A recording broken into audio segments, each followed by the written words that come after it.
We have been lied to, at least by song lyrics, telling us that summertime, the living is easy. Why then do I look down at my arms, my legs, they're dry, flaky, I'm itching up a storm. I thought that was a winter skin issue that I could just forget about for the summer months, kick back, relax, and enjoy myself. Well, you would be wrong, of course, and that's probably why you clicked into this video in the first place, because dry skin, it doesn't go away and often can appear for the first time, worsen, get unbearable in the summer months due to a variety of things that we do, that we're exposed to, and just seasonal variation. So in today's video, I'm going to give you my comprehensive guide for all things summer dry skin, why it happens, how to prevent it, my best tips and tricks. So buckle up, buttercups, because the heat is on. The heat is on. Contrary to what you might believe, sweat, it actually doesn't moisturize. Not only does sweat not detoxify your body, because hello, liver, it doesn't moisturize. It's salty water. Sweat is not a moisturizer. You might think, oh, I'm hot, it's humid, I'm sweating up a storm, why is my skin dry? Yeah, sweat will dry out your skin. Sweat is produced to cool the body. It evaporates, and that has a cooling effect. Great, helps you not overheat. However, as it evaporates, it draws more water out of the skin, leading to, well, dryness and irritation. Couple that with the fact that in areas of the body where you have skin-on-skin contact, the accumulation of sweat plus friction further breaks down the skin barrier. Not only can leave your skin dry, but also cause significant skin irritation in these areas. Sweat is a common trigger for those of you with atopic dermatitis, commonly referred to as eczema, whether it be nummular eczema or garden variety atopic dermatitis, or what I deal with, dyshydrotic hand eczema or foot eczema. Those little water blisters that pop up often are triggered by sweat. You need to take measures, especially in the summer, to stay cool so that your body doesn't need to produce as much sweat throughout the day that could further dry out and irritate your skin. Say you've been doing yard work, you went on a run, whatever, workout, you are covered in sweat from head to toe. Try as soon as possible to get in the shower and rinse the skin. You don't necessarily need to take a full-on, wild, over-the-top everything shower. It's just a quick body rinse. You don't even have to get your head under there. Just rinse the skin of all of that sweat in a cool shower. It'll do two things. It'll help to, well, remove that irritating, drying sweat, and it'll help you cool off. Unfortunately, we can't all be hopping in the shower all day long. I understand that. It's annoying. It's frustrating. Antiperspirants can help. Pro tip when it comes to antiperspirants, in addition to applying them at night, did you know that they also sell antiperspirant lotions that you can use on your hands and feet? Game changer for dyshydrotic hand eczema because it helps reduce sweating from the palms. Apply it at nighttime. One of my favorites is called Sweat Block, and cutting down on those little water blisters popping up. In addition to sweat though, we tend to spend more time outdoors enjoying outdoor activities, which include the sun, fun in the sun. Unfortunately, ultraviolet radiation, not only does it destroy and damage the DNA in our skin cells, setting the stage for skin cancers, it also damages the proteins and lipids in our outermost protective layer, the skin barrier, lowers ceramide levels, those lipids that we're always buying and smearing all over our body. Ultraviolet radiation can compromise that, ultimately causing the skin to be more vulnerable to water loss, dryness, and subsequent irritation, especially if you unfortunately experienced a sunburn. Sunburn is awful. When you have a sunburn, remember, the barrier is wounded. So when this happens, make sure that you're really gentle with your skin. But as the burn is healing and the skin gets to that dry, flaky stage, you need to be using bland, hydrating, lightweight lotions, moisturizers on the skin to help facilitate recovery, healing, and lock in hydration. The other thing about summer is that we expose a lot more of our skin, not only when we're outside, and of course ultraviolet radiation compromising barrier integrity, but when we're indoors. When we're indoors, we have a lot more exposed skin. Maybe you're wearing shorts more, tank tops. I understand. One of the benefits though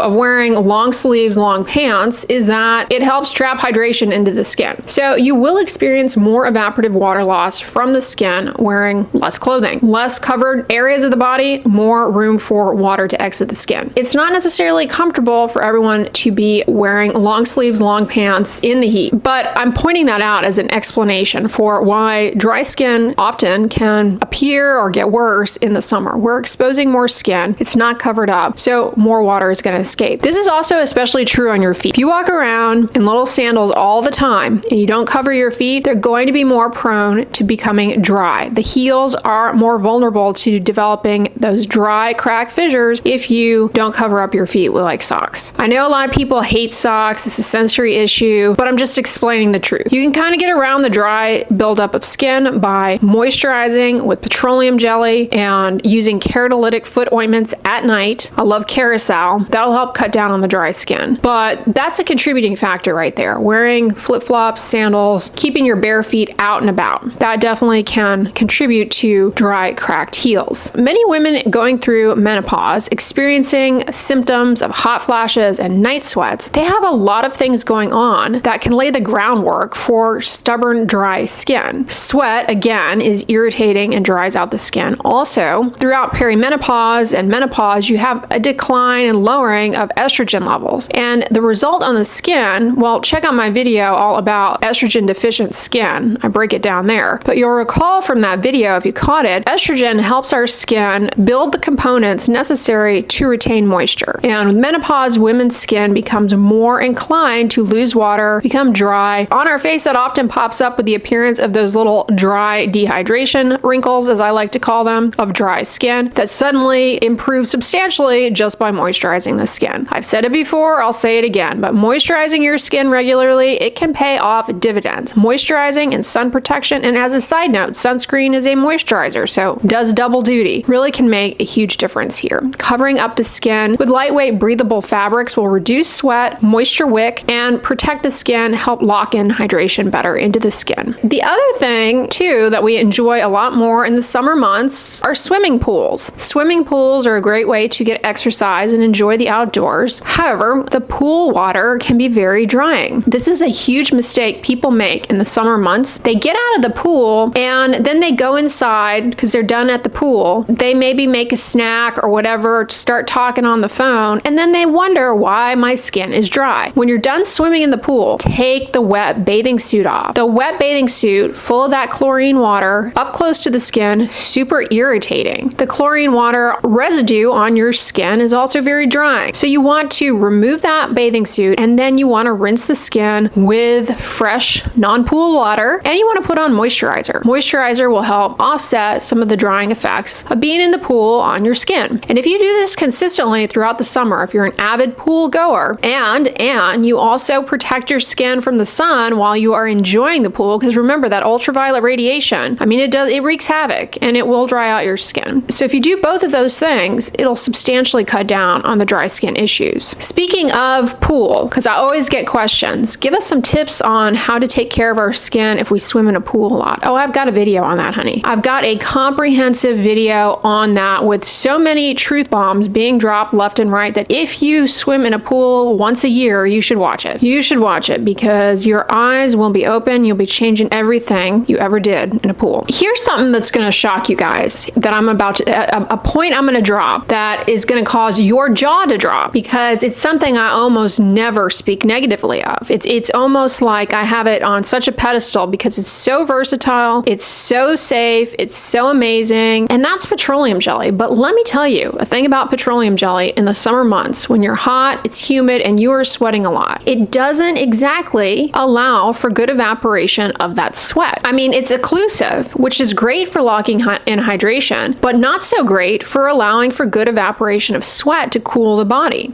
So you get sweat trapped in the little sweat glands, and you can develop heat rash, otherwise known as miliaria. Also, as I said before, I deal with dyshidrotic hand eczema. Many people also have it on their feet. Petroleum jelly is a mainstay, staple in reducing flare-ups of dyshidrotic hand eczema. But when you are in the acute flare-up stage, where those little itchy blisters are coming to the surface, put Vaseline on, and the itch gets so intense because sweat has these little compounds in it that actually trigger itch. And so you have the sweat in those little bubbles, which is a big trigger, and then you're trapping it there on the skin. That is a mistake I personally have made myself, and only after becoming a dermatologist did I realize intimate association between sweat and dyshidrotic eczema flare-ups on the hands and feet for some people. Fortunately, I don't deal with it on the feet, but if you do, you know, the petroleum jelly can really backfire. Y'all remember the trend of slugging with petroleum jelly on your face? Love that. It's great for healing dry, irritated skin. In the summer, especially if it's hot, you live in a tropical climate, maybe you don't have air conditioning, that can trap that sweat up close to the skin and cause heat rash on the face. I'll show you some pictures here. All skin tones can be affected by this, but it looks a little different on different skin types. People with a deeper skin type, this is little bumps, and people with a paler skin type, the little bumps might appear red. Also, the way the little bumps appears depends a lot on how deep down the plugged up sweat is going. So if it's really deep, you can get these really uncomfortable bumps. Most cases, the little bumps are red, so it's sort of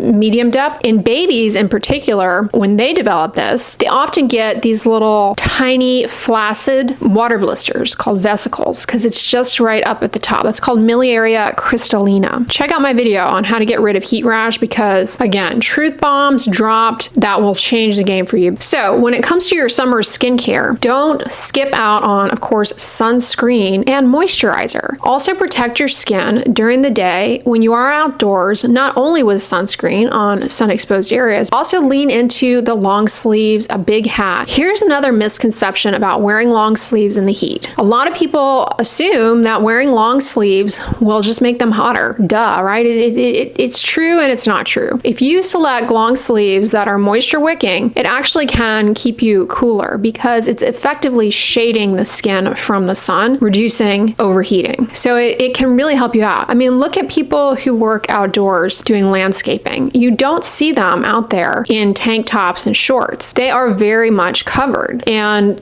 yeah, they're hot. It's not like they're not getting hot, but they would be a lot more miserable if they were allowing their skin to be super exposed. I wear a lot of long sleeves that are UPF 50 material, and I find that that's a great balance because it really offers excellent sun protection wherever you're wearing those fabrics. They tend to be lightweight, cool on the skin, moisture wicking, and I do recommend choosing that if you have to spend a lot of time outdoors in the sun because you can't rely on sunscreen alone, and I think they're a great option. There are some more affordable options that you can find on Amazon, so check there. I will list some down below. Also, if you're a Costco member, they almost always come out with this rash guard that's pretty good. When it comes to moisturizing your face, you might find that rather than your cream or your lotions, you do really well with a toner, a hydrating toner. I've been using that Cellamax Milky Toner. It's very lightweight, very moisturizing. I use that as like the first step in my nighttime skincare routine, just as a moisturizer. And then I apply my tretinoin on over it. And that is adequately moisturizing for me. So that might work out for you and is a lot less occlusive than a full-on like thick, rich night cream. If you have more mature skin, you may find that that's not adequate. You need a facial moisturizer because, again, with more mature skin and with menopause, our skin is a lot more vulnerable to losing water. When it comes to moisturizing the body for the summer, I really like that Neutrogena Hydro Boost Body Gel Cream, fragrance-free. It's very hydrating, lightweight, not greasy on the skin. And I also like Aveeno makes an eczema therapy gel, I think it's called, that is really comfortable on the skin. That's a great option. Gold Bond moisturizers are wonderful as well. For example, their eczema cream with colloidal oatmeal, wonderful. All right, y'all. So those are my tips and tricks. Stay consistent with sun protection, moisturize the skin, and take measures to keep the skin cool as well as dry because sweat is dry and irritating. Now, those of you who are approaching perimenopause, going through it, menopause, having symptoms, check out my video on the Insulate all about the signs of low estrogen in the skin. That way you are empowered, prepared with knowledge going into it. Knowledge is half the battle. But if you guys enjoyed this video, give it a thumbs up, share it with your friends, and as always, don't forget, sunscreen and subscribe. I'll talk to you guys tomorrow. Bye.